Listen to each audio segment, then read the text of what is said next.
This is Amit Goswami. We are starting this series, Science and Spirituality. What is science and what is spirituality? Today we live in a world where these things need to be defined once again. Because spirituality for a long time, of course, this happened over a period of millennia. Spirituality is no longer recognized as such. There are things called spiritual tradition, but common people are not familiar with spiritual traditions. By spirituality, they interpret as religion. So let me say in the get-go, religion has some of the components of the spiritual traditions, what they taught, what teachers like Jesus, Buddha, the rishis of the Upanishad, the Kabbalists, the great Sufi teachers, and others of the Muslim tradition, the Taoist tradition, Lao Tzu, all these masters, they enunciated the doctrine of spirituality based on their creative experience. And then the followers who did not have any such experience, they interpreted those teachings, simplified it, molded them to suit the popularity of the program and the culture, and also the establish a power base. All those changes were incorporated in what today we call religions. All of the major religions fall in the same category. Hinduism is a bit of an exception because the word Hinduism still stands for the Indian culture, not a religion. The religious component of Hinduism is traditionally called Brahmanism. Today we call it the fundamentalist sector of Hinduism. Militant Hinduism. Anyway, what I want to say is that spirituality and religion are different things. Religions bring doctrine into the picture. Spirituality is not about doctrines.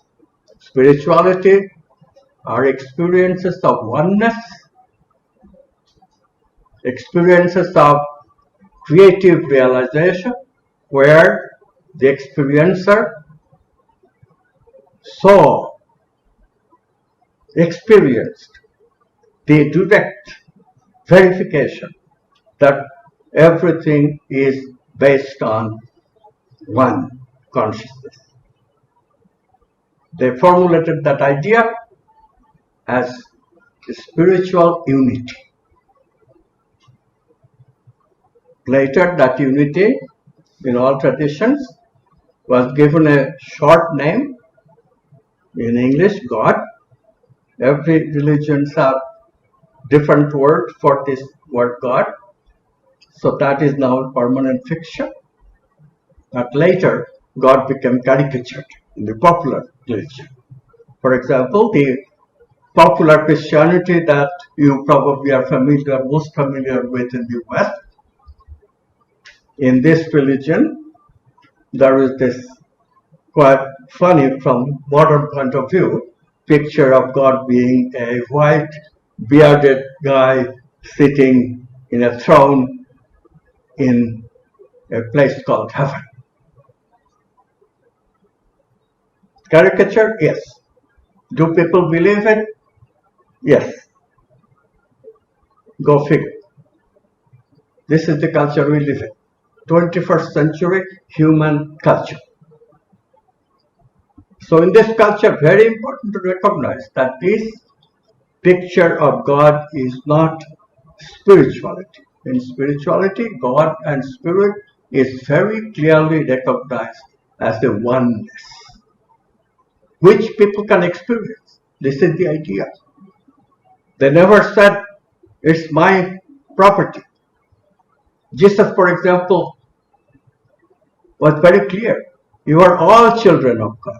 Later, He was made into one and only God, only Son of God. Jesus didn't say that. The followers did. Followers brought many other concepts too. One of these concepts, science loved to font and of course love to dismiss. Today every educated person dismisses the concept. It's obviously nonsense. There's a place called hell, where fire and brimstone is the punishment you get after you die.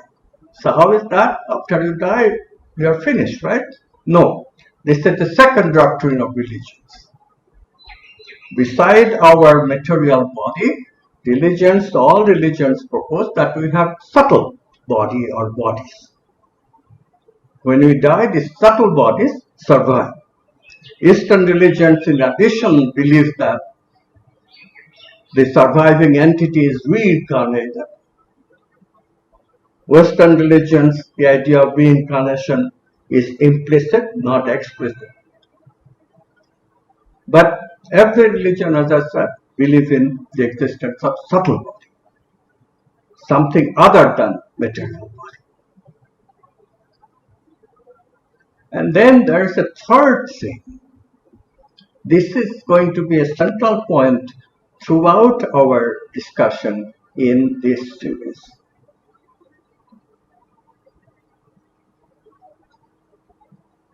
Very important. All religions agree that beside God and subtle bodies, there are also values to live by. Spiritual values that take us towards the spirit. Values are important. Why? Because values have brought us civilization. Okay, now let's talk about science. What is science? Religions, as I said, are based on doctrines or dogmas. They are belief systems. You cannot verify hell. You cannot verify this picture of God. The belief system, the doctrines. You cannot verify that Jesus is the only Son of God. These are doctrines, dogmas, defining a particular brand of religion. And every religion has some of these doctrines, dogmas that cannot be verified. Science, on the other hand, from the get-go, says that we shall trust only verifiable truths. So science begins with the same point, realization, that spirituality began with. Some creative people discovered great creative ideas. Galileo was one, Copernicus was one. Those are the founders of modern science. But then, of course, Newton is the greatest one. Enormous insights, creative insights. These people's creativity is so much like Newton's. His creativity was the only one in science that was even mythologized. Who hasn't heard of the apple story? Newton was worrying about movement, how movement takes place, like apple falling. And then he saw an apple fall from an apple tree while he was visiting his mother's farm because there was cholera in London. And he had this great idea that gravity force, universal force, is responsible for how the apple falls and also how the moon falls towards the earth. Enormous discovery. Same kind of discovery that the spiritual masters had. Oneness of everything. Tremendous discovery. Newton's discovery was about matter. The spiritual scientist discovery was about spirit or consciousness, the nature of being itself. This is science, when you can verify it. Modern science grew out with the idea that, okay, we can verify Newton's idea. Then the challenge was that where is the verification of the spiritual side? Where is the verification of the spirituality? In this way, modern science gradually also started challenging not only religion's nonsense, like concepts like hell, but also concepts like concepts of spirituality. Where is the verification of oneness of everything? Nice idea.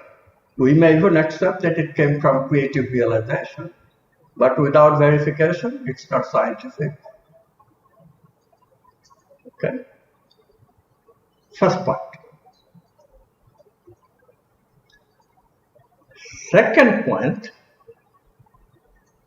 is much more complicated.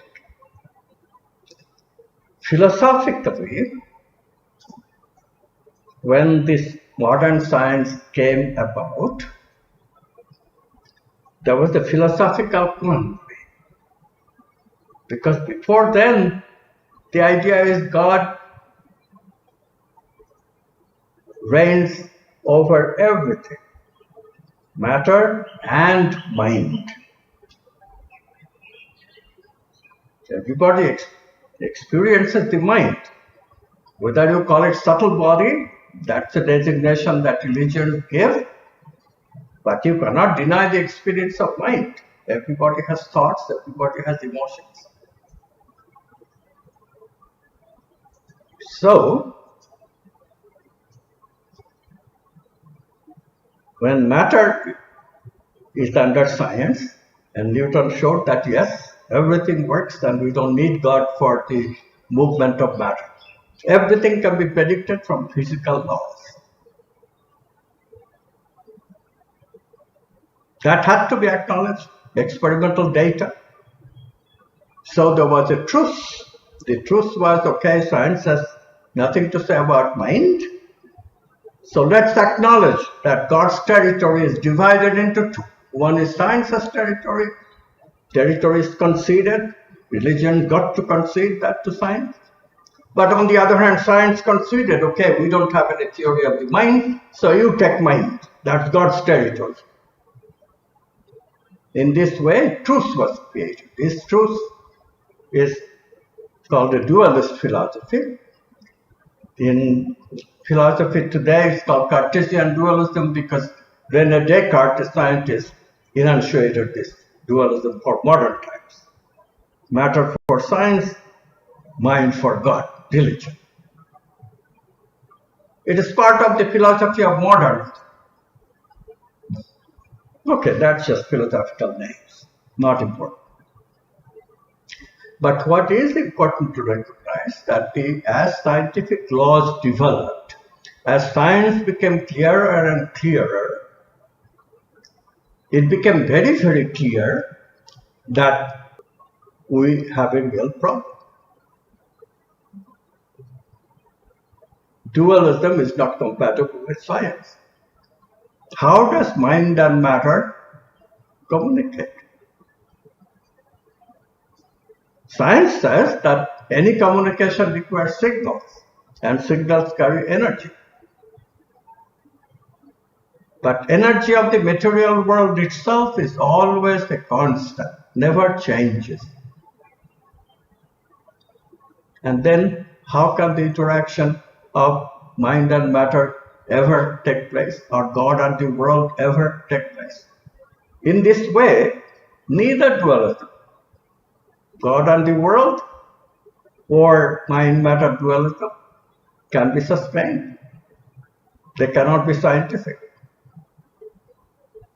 And then in the 50s, we had great new discoveries of science itself. One of this discovery, everybody knows, is the double helix structure of the DNA molecule. a very important molecule of life. And this one gave scientists the belief that now we have everything. We have the mystery of life itself, which previously could not be explained. The only explanation was the religious explanation of subtle bodies. Life exists because of the existence of a subtle body called the vital body. That was a religious concept. Science had no alternative. But now scientists were convinced that science can give all answers, including what is life. Molecular biology, a new formulation of biology was made where the declaration was, life is nothing but the play of chemistry and eventually of physics. Molecular biology.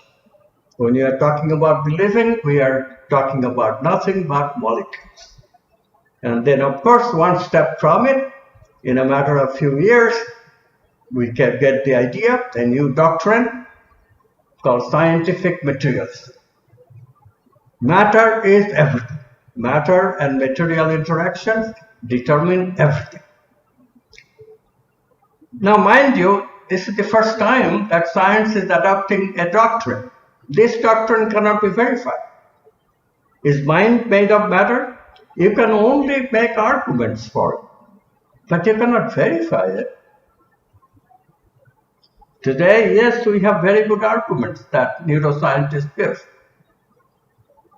They say that, well, we have a thought and we can measure the brain change that occurs because of the thought.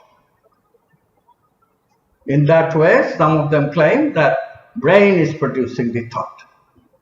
So mind seems like the production of the brain. But this is not verification, this is an association. It could also be because the two things are associated. Brain does not have to be the cause of the mind. This is obvious common sense. So in this way, the idea of scientific materialism, everything is matter, all our experiences come from material interactions, can never be verified. Unverified ideas becoming part of science? No, this is not science. This is science with a dog, scientific materialism. So I call it materialist science. In this lecture, I will use the phrase materialist science to differentiate this from science, just as religion is not spirituality. Religion grew out of the mind, rational mind. Logic was applied, rationality was applied, whole bunch of arguments were applied. The arguments make sense only if you make suitable assumptions. Similarly, the science that we now have, which embraces scientific materialism as a dogma, is no longer science. It accepts a very unverifiable idea, just like religions do.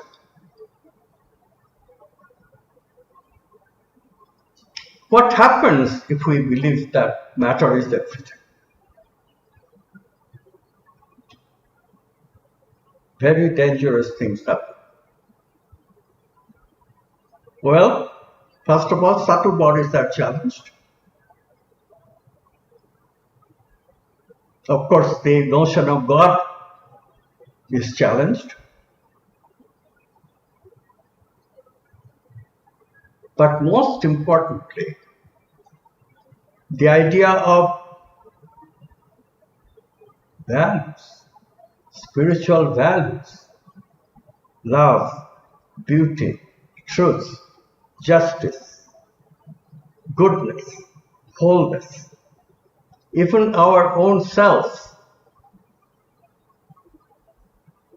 These are values. Is a human being valuable? If it is just a piece of matter, why should we consider it any more valuable than a piece of rock? But human being, when we say it has a self, And self is valuable. Self comes from that oneness. God, that's how human being is valuable in spiritual traditions. There is no such value, intrinsic value to the human being anymore. Human being is just another material machine like all other material machines. No difference between a machine which is alive, which is sentient, which is human, which can deal with all these high-sounding ideas like you're listening to now. No specific value. A rock is as valuable as a human being propounding wonderful ideas or wonderful wisdom or discovering wonderful truths about the world. Values do not exist. Even more dangerous in the immediate sense, in the practical sense. Truth has no value. There is no such thing as absolute truth. Never mind that science itself makes no sense if you don't have the concept of truth. If truth is relative, like it has become today, for Republicans, global warming is not true. For Republicans in America, evolution has no truth in it. For Democrats, on the other hand, similarly, spirituality, the idea of oneness has no truth.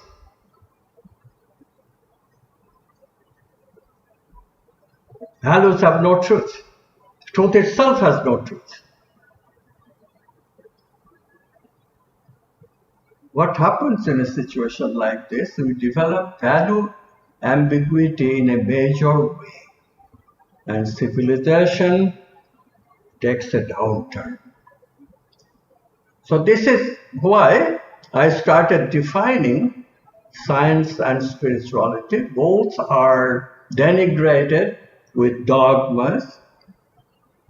Spirituality in the form of religions, especially pop religions, and science in the form of materialist science. When I say integration, integration is integration of science as it was conceived by Galileo, by Newton, by Einstein, by the great scientists who did their science before the 1950s. That science.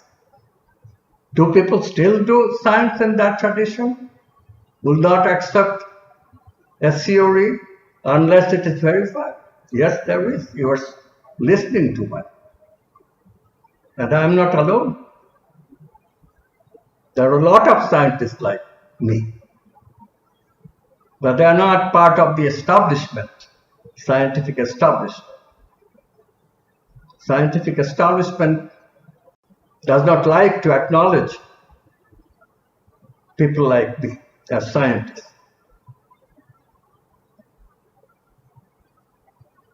They call us pseudo-scientists. You judge, who is the pseudo-scientist?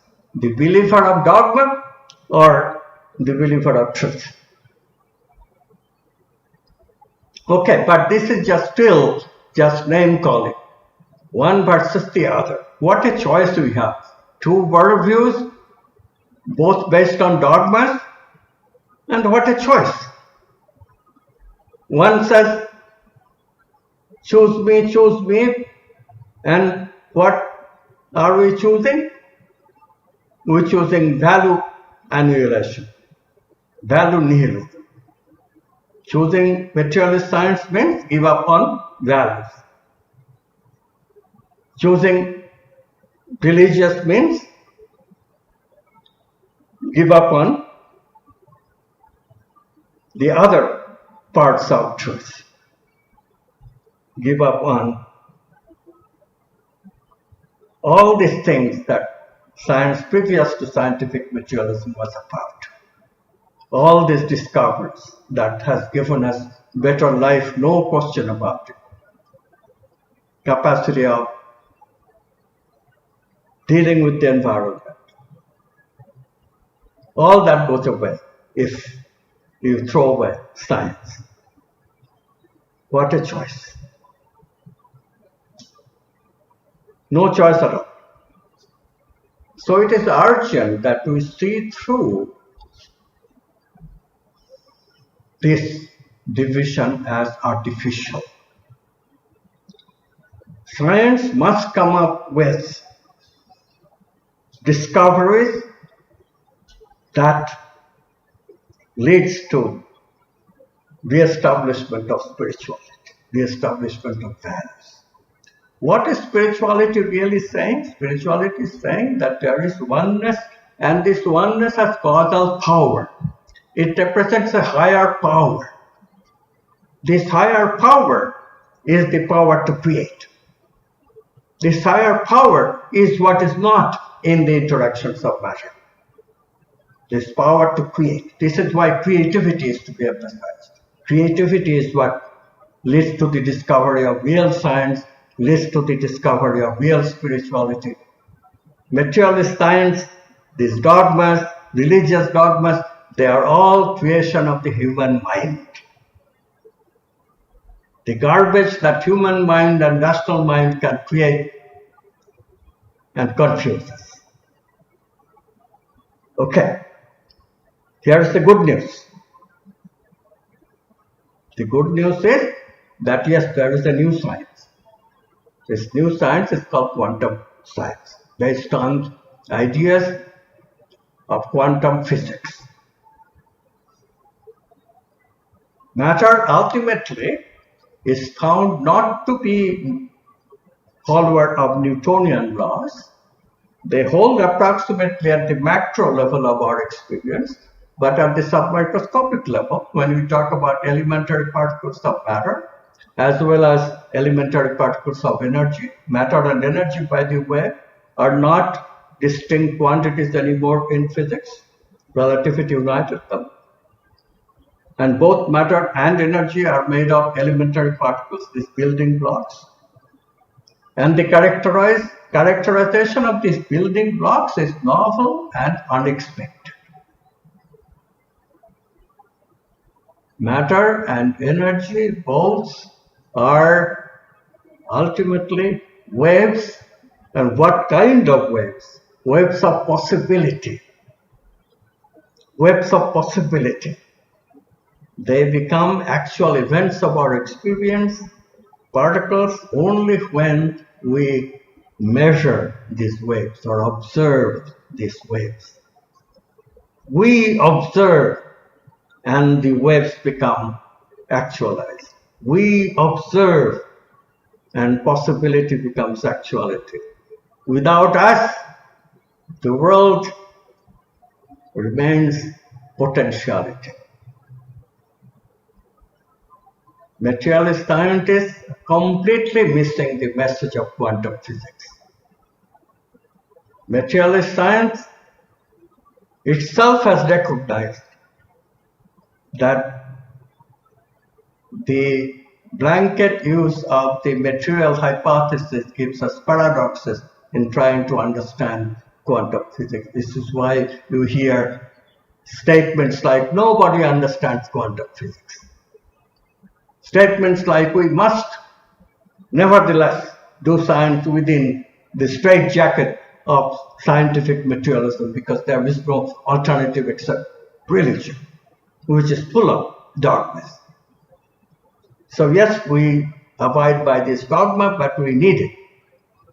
Never mind that the meaning of quantum physics is obscure, full of paradoxes. Never mind. Nobody understands quantum physics. That justifies scientific ignorance. But what happens if you are really desirous of finding the truth? What is the magic of observing? What is the magic of us that converts possibility into actuality? John von Neumann first had the inkling, which is that observer does not obey quantum physics. Observer has something that is not possibility. Yes, observer has a material body, no denying it, but observer has in addition consciousness, which is outside of quantum dynamics. It's not made of possibilities. If we realize that, then we realize that the buck stops with the observer. Everything else is possibility. Even the measuring apparatuses that we think measures the electron's possibility wave and makes it into a particle of electron that you observe, that's not true. Because those measuring apparatuses are also made of quantum objects, elementary particles, and therefore they too are possibilities. So what makes it? The observer is essential. Now there is confusion here. Confusion is that the observer itself also is somewhat known to us. We know who the observer is. Our consciousness, the ego consciousness, cannot really choose anything. We are pretty conditioned beings. The materialists have a very good point. Except when we become creative, we really are pretty conditioned beings. To believe that every time an observer is observing an electron, they are creative, no, that's too much demand.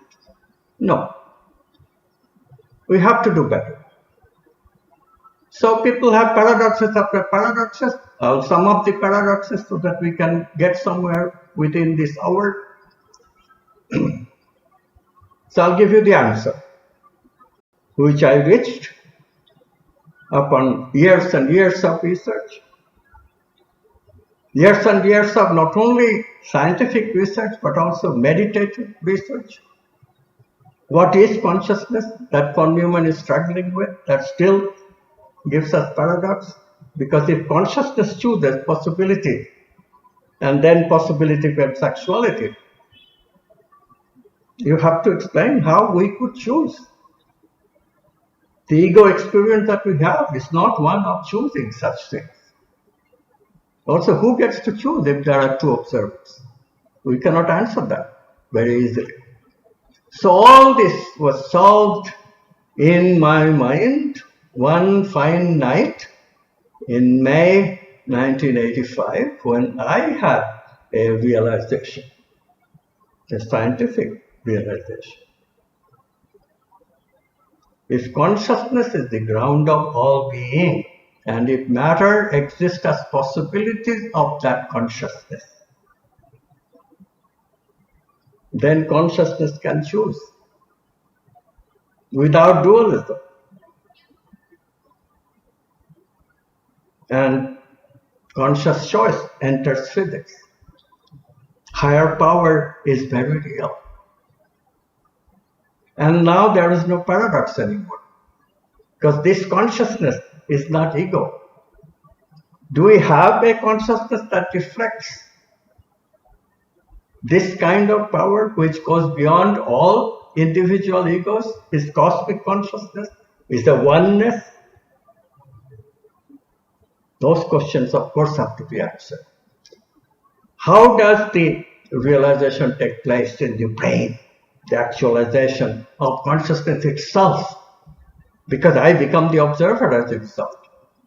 Measurement problem is not just a measurement of possibility of objects becoming actuality of objects. It is also a conversion of the oneness of consciousness into a subject and object.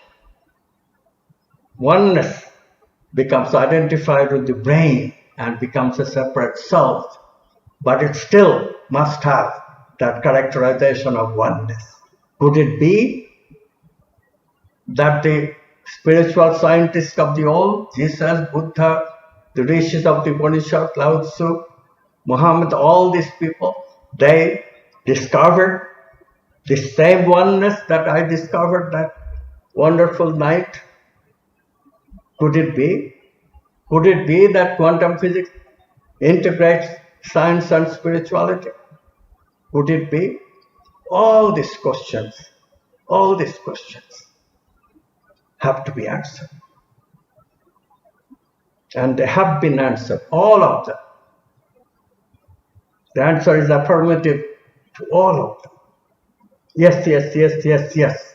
Yes, science and spirituality can be integrated because it's the same oneness. And guess what? This oneness of everything has been experimentally verified in 1982, even before my great discovery. Alan Aspey and his collaborators showed, following an idea of Einstein, Podolsky, and Rosen in 1935. Aspey experiment was done in 1982. Einstein, Podolsky, Rosen suggested if two possible objects, waves of possibility, interact, they become correlated, meaning that they can now communicate without signals. Imagine that, communicate without signals. Is this possible? Yes, it is possible. Remember this domain of potentiality that's outside of space and time. That's potentiality. In space and time, these possibility objects become actuality. So this domain of potentiality is outside of space and time.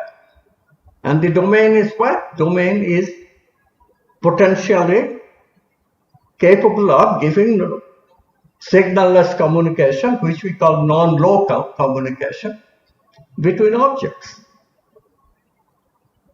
Now, if you and another person do not need a signal to communicate, wouldn't you say that you are communicating with yourself?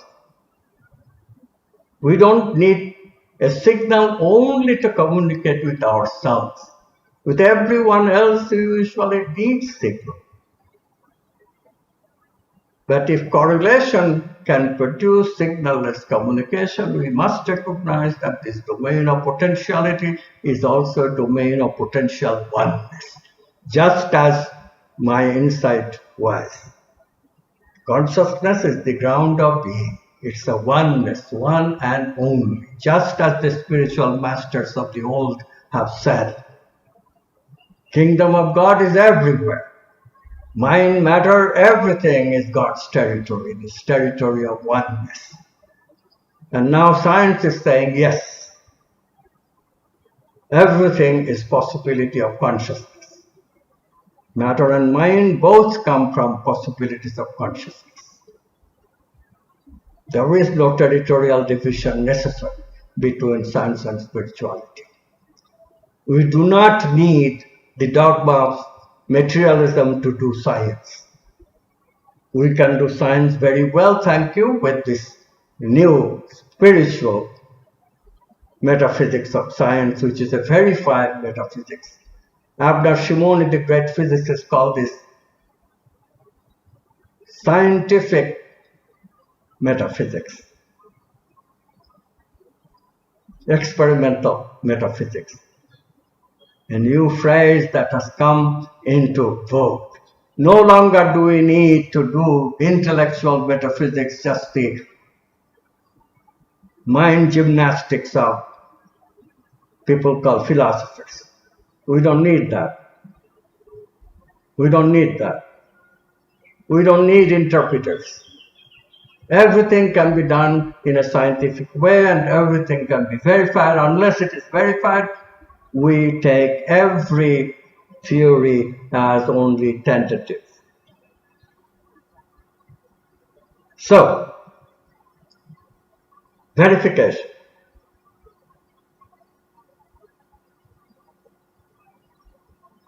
Would you accept a verifiable science?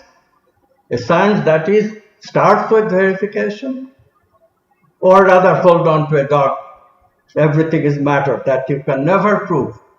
It's unverifiable, unfalsifiable. Well, unfalsifiable is not quite true. Falsifiable, but definitely not verifiable. Falsifiable because we are falsifying it right now.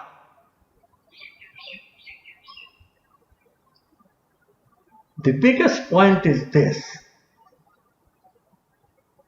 Every beat of our experience comes from consciousness itself, this oneness itself. All begin with possibilities of this oneness. And this all of experience means all of experience, literally. Where did those values came? What do you think? Did people just made up those values? No, those values came from that idea of oneness. If we are one with another, if you and I are one fundamentally, although I do not see it because of my ego and you do not see it because of your ego, but that's ignorance, that's conditioning. But we can penetrate the conditioning, can't we? Yes, we can. What then? Then the oneness shines through, right? And when the oneness shines through, how can I ever harm you? I can only love you. I can only be good to you, right? So values come back, ethics come back. We don't have to make that ugly choice anymore. Science or ethics? Verification or ethics? No, that choice is no choice at all. It's not needed. Science starts with ethics when it starts with consciousness at the ground of being. That consciousness, that oneness guarantees ethics. It guarantees values in general because values come from our intuitive experiences. All experiences come from potentialities of consciousness, and that includes not only the material experience of sensing, the mental experience of thinking, the vital experience of feeling, vital energies, and also the spiritual experiences of intuition of these values. The more formal name of these values is archetype. Truth, duty, justice, love, goodness, wholeness, abundance, power, self, these are the 9 archetypes. Archetypes is the formal name that the great philosopher Plato. Now this is again, another philosopher was not a philosopher. He was a spiritual master. His philosophy was based on realization. His philosophy is the same as this philosophy of oneness, one consciousness.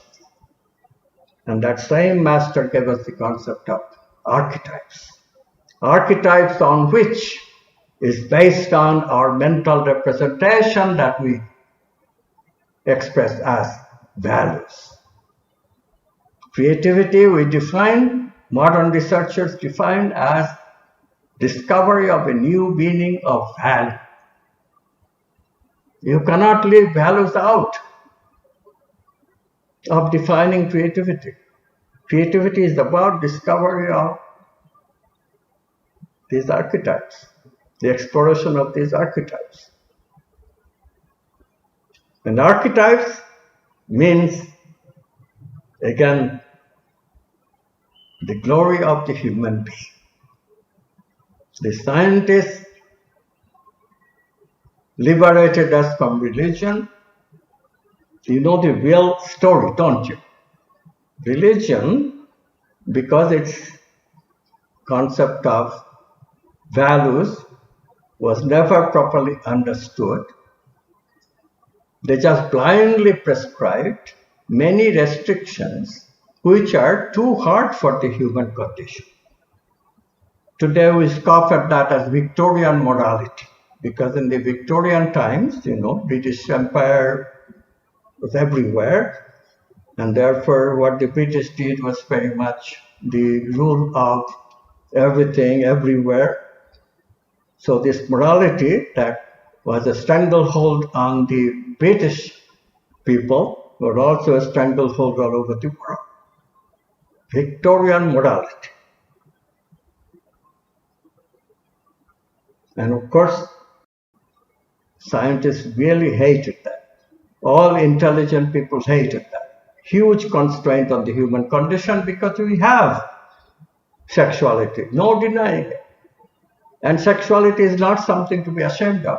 It gives us the ability of survival. Reproduction is essential for life to survive. How can we be ashamed of something which is so natural? The scientist was right about that. But then science went too far in seeking to go away from this strict so-called morality.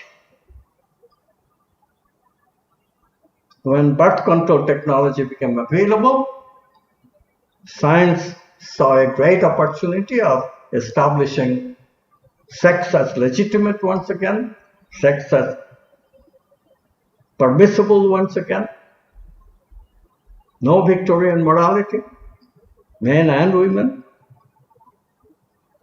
And who can deny that right? And they are looking for this permissive society is one of the forces, strong forces that eventually led to the formulation of scientific materials. I don't entirely blame them. I mean, the sexual instinct is really very strong, and sex as pleasure is something that human beings have undeniably. Animals don't use sex for pleasure so much, and the upper animals, chimpanzees, probably do a little bit of that. But really, before that, there is just no capacity of giving this mental meaning of sex as pleasure. But human beings have that capacity, and why shouldn't we use it? Why shouldn't we have the privilege, right, to use it? But should we then declare that everything is better to buy that? Is that necessary? The scientists panicked too soon. It was not necessary to take advantage of birth control and engage in somewhat more open sex and not succumb to Victorian morality, because religions were on very shaky ground already. Their picture of God could not be justified in view of the fact that we have gone to outer space and we have not found God in a throne.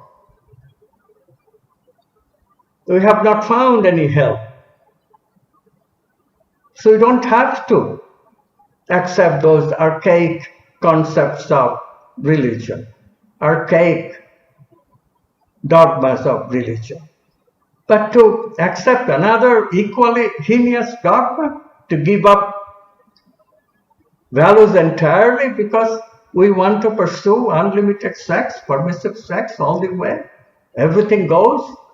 That's what society became, in America and many other places. Permissive society.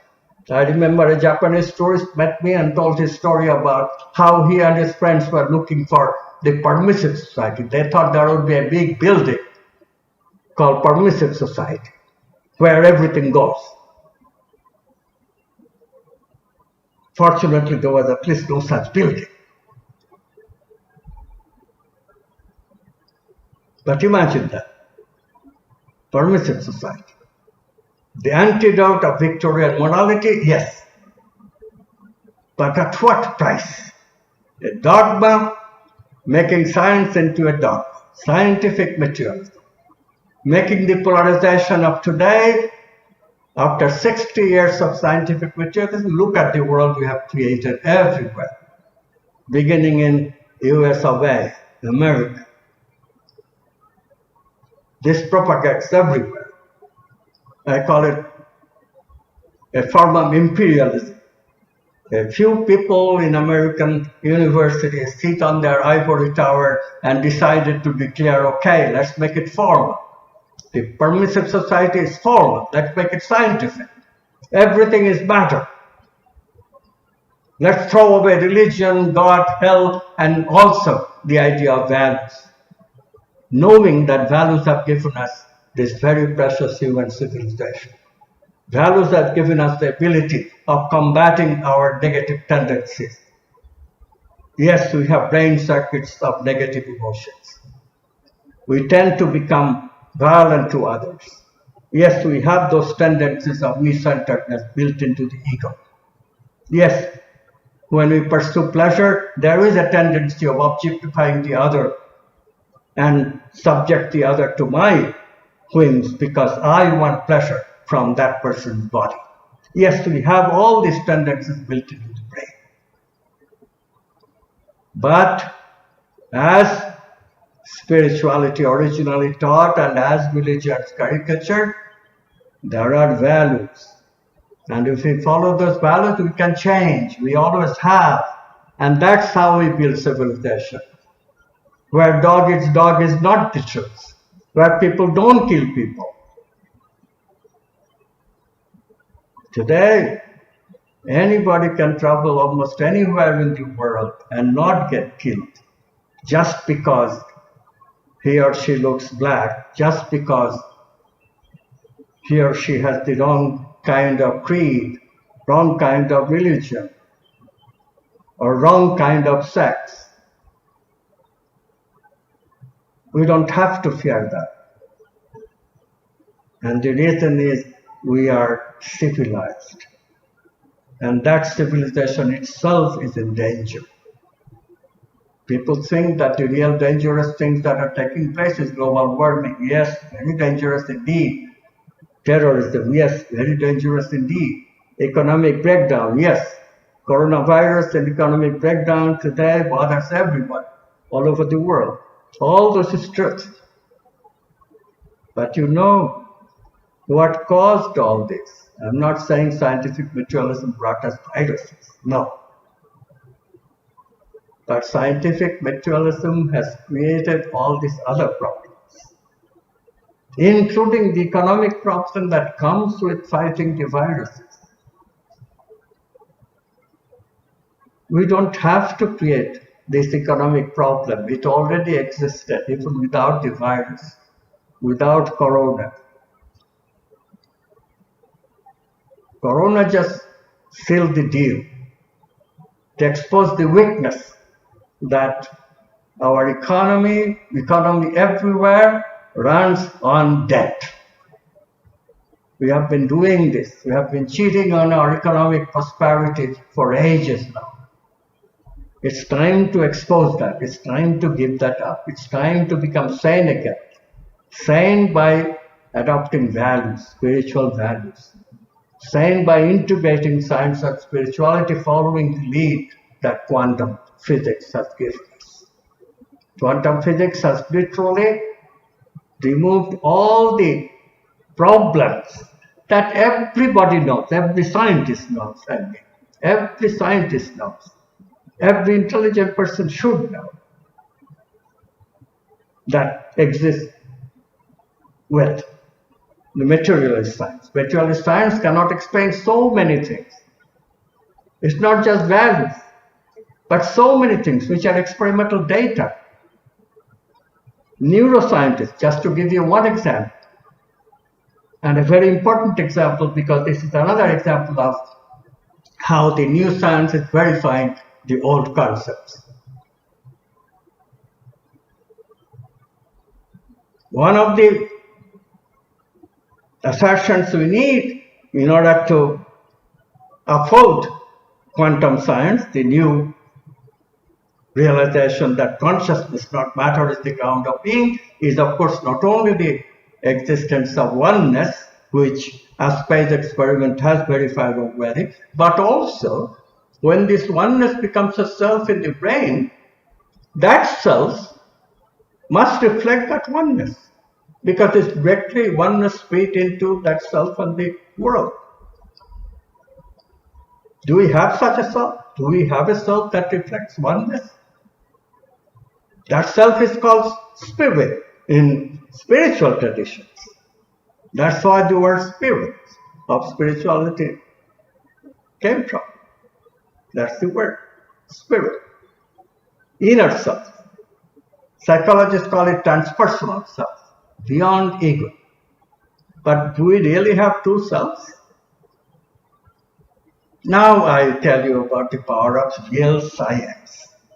In spite of the dogma of materialism, people do pursue real science. Among them are neuroscientists. And when these neuroscientists study the brain, they do not overtly accept any dogma. They just present their data. with certain amount of surprise and delight, I must say. Imagine the surprise when they found that indeed there are two kinds of selves. We have, as expected, a conditioned ego self, very local, very localized in the brain. Whenever you do a task, the brain seems to alternate between a task-related area and an area called self-agency area. Both of these areas are very localized, basically in the prefrontal cortex. Simple, easy to understand. That's ego. But the greatest breakthrough in neuroscience is a new technique called functional magnetic resonance imaging that take pictures of the various components of the brain, while they also measure which parts are active. How do they measure it? By measuring oxygenation. Which parts are getting oxygen? fMRI, functional magnetic resonance imaging. Not only we take the imaging of the structure, but also which part of the structure is active. As I said, the ego fluctuates between task-related area and self-agency, little areas, localized areas.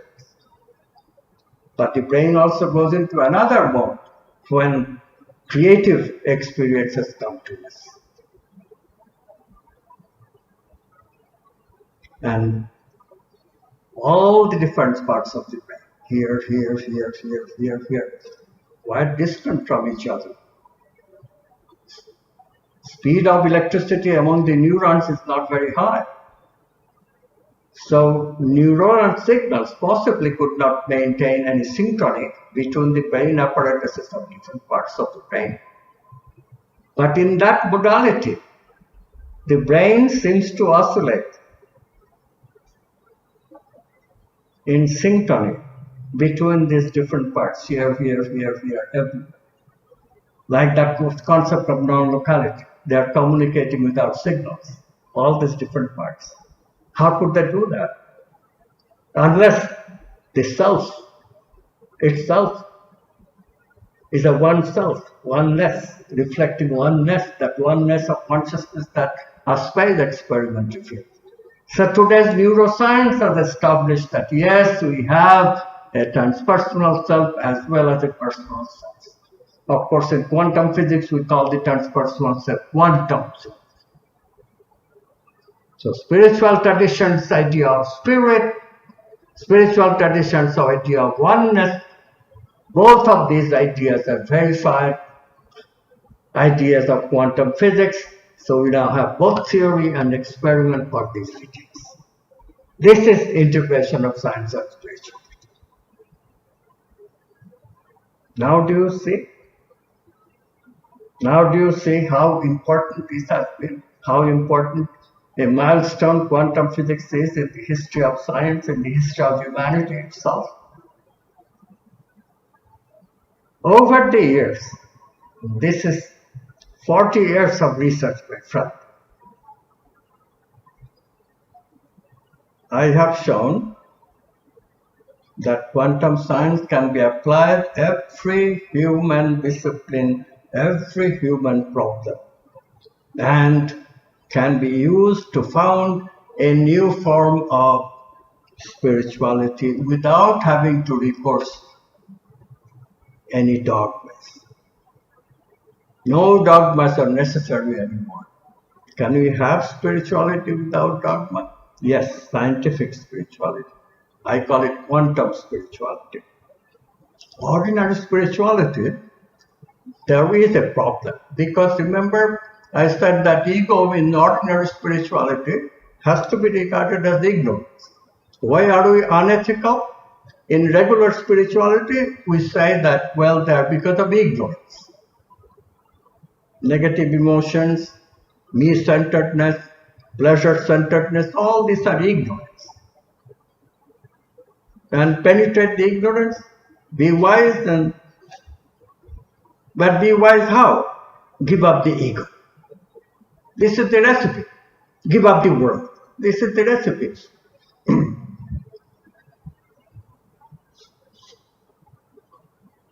That also has been a barrier for scientists to accept. So, what is the quantum physics' answer to this? Quantum physics' answer is very simple. Quantum physics' answer is that no, there's no need to define spirituality this way. We don't have to give up ego. Spirituality can be defined staying within the world as a pursuit of happiness, increasing happiness. How do you increase happiness? Recognize that happiness is not only just pleasure. Happiness comes from an expansion of consciousness, the ability to include the other. This is really what ethics is about. My ability to love you, my ability to put you entirely depends on my inclusivity.